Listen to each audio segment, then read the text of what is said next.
Salam, bugün sizinlə çox vaxt bizi narahat edən yuxuları danışacaq. Yəni, yuxuda ölüm görmək, ağlamaq.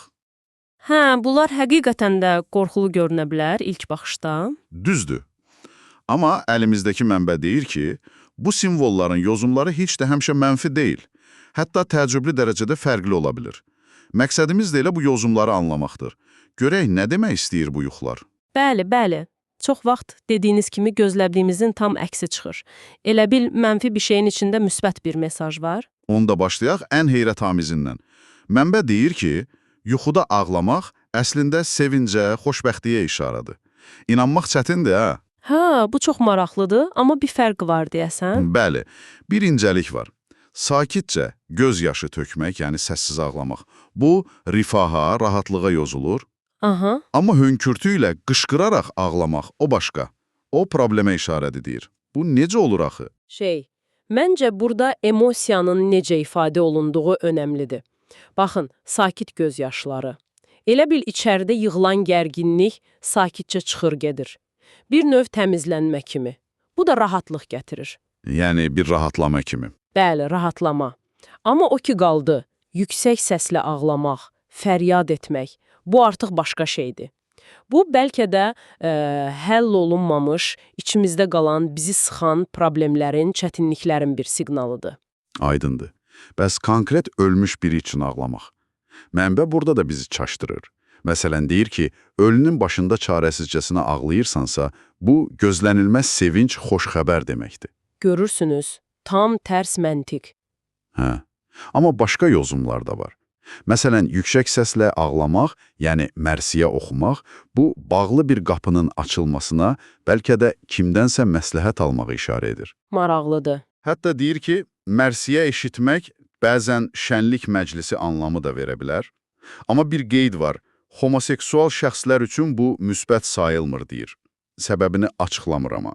Bəli, bu mənbənin spesifik qeydidir, amma başqa bir yozum da var idi deyəsən, muzlu ağlayanlarla bağlı. Hə, o da var. Muzla tutulmuş, yəni əslində kədərlənməyən, saxta ağlayanları görmək. Bu heç yaxşı deyilmiş, evdən nizamın pozulmasına işarə edir. Elə bil səmimiyyətin olmaması mənfi nəticə verir. Hətta bəzi yerlərdə deyilir ki, ölüyə ağlamaq keçmişdəki bir səhvə, günaha da yozula bilər. Deməli, necə ağladığın, niyə ağladığın, səmimi olub-olmamağın, hər şey önəmlidir. Tamamilə. Kontekst, ağlayışın tərzi, bunlar yozumu müəyyən edir. Eyni hərəkət, fərqli situasiya, fərqli məna. İndi gələk ən maraqlı hissəyə, bəlkə də. Yuxuda ölü görmək və onlarla münasibət. Sadəcə ölü görmək nədir? O da müsbət yozulur, deyirlər ömrü uzun olar o adamın. Bəs toxunmaq, məsələn, ölünü qucaqlamaq. Qucaqlamaq da çox yaxşıdır, xoşbəxtlik, sağlamlıq, uzun ömür. Amma yəqin hər təmas belə deyil. Yox, əlbəttə, məsələn, ölünü yumaq. Bu, elə bil həmin adamla bağlı maddi ya mənəvi bir məsuliyyəti üstünə götürməkdir, bir yük transferi kimi. Maraqlıdır. Bəs daha, necə deyim, xoşa gəlməz təmaslar? Var, bəli.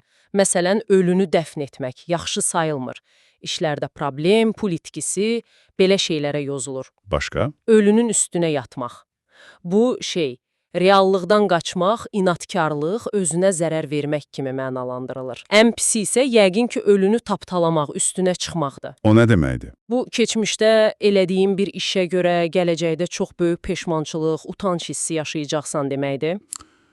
Deməli, hörmət ya hörmətsizlik, yozum tam dəyişir. Bəli.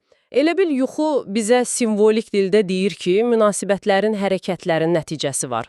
Hörmət edirsən, yaxşılıq görürsən. Hörmətsizlik edirsən, Nəticəsi pis olur. Aydındır. Bəs yuxuda ölən konkret adamlar üçün ağlamaq, məsələn, anamızı, atamızı, yoldaşımızı görəndə, bunun xüsusi mənası olur? Olur əlbəttə.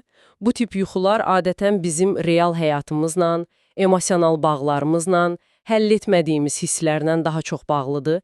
Deyək ki, ölən ananı qucaqlayıb ağlamaq, bu çox vaxt hələ sağalmamış dərin bir kədər, böyük bir həsrət deməkdir. Nənə üçün də elədir yəqin. Hə, ölmüş lənəni qucaqlayıb ağlamaqda oxşardı. Keçmişə bağlılıq, köklərə bağlılıq, itkilərin verdiyi o dərin kədər. Bəs həyat yoldaşı, Məsələn, yoldaşının öldüyünü görüb ağlamaq. Bu da yəqin pisdir. Maraqlıdır ki, yox. Mənbəyə görə tam tərsi. Bu deyir, həsiyyətində olduğun biri ilə qovuşmaq, böyük xoşbəxtlik, hətta evlilikdəki sevgi və dəyərə işarədir. Çox təəccüblüdür. Hə, amma ümumilikdə konkret bir ölünün arxasınca ağlamaq bəzən kədərli xəbər kimi yozulsa da, sadəcə yuxuda bir ölü görüb ağlamaq, bu çox vaxt xeyirli sayılır. Ailə üçün rahatlıq, bəlalardan qurtulma kimi. Yenə də hər şey kontekstdən asılıdır. Belə çıxır ki, yuxuda ölüm, ağlamaq, bunlar heç də həmişə qorxduğumuz kimi birbaşa mənfi anlamlar daşımır. Yozumlar, necə deyim, çox qatlıdır, gözlənilməzdir və hər xırda detal önəmlidir. Kim üçün, necə ağladın, ölü ilə nə təmasda oldun? Tamamilə doğrudur. Və bütün bunlar bizi biraz da düşündürür, elə deyilmi? Baxın, ölülərlə yaxşı ünsiyyət uzun ömür gətirir, hörmətsizlik, peşmançılıq. Bəlkə də bu yuxular elə bizim oyaq həyatımıza bir işarədir. Necə yəni? Yəni, bəlkə də şuuraltımız bizə xatırladır ki, həyatı necə yaşayırıq, münasibətlərimizə necə dəyər veririk, keçmişdəki əməllərimiz, bəlkə də həll etmədiyimiz məsələlər var. Görəsən, sizin öz yuxularınız hansı gizli mesajları daşıyır, hansı deyilməmiş hissləri, həll olunmamış məsələləri üzə çıxarır? Bəlkə də bu barədə düşünməyə dəyər.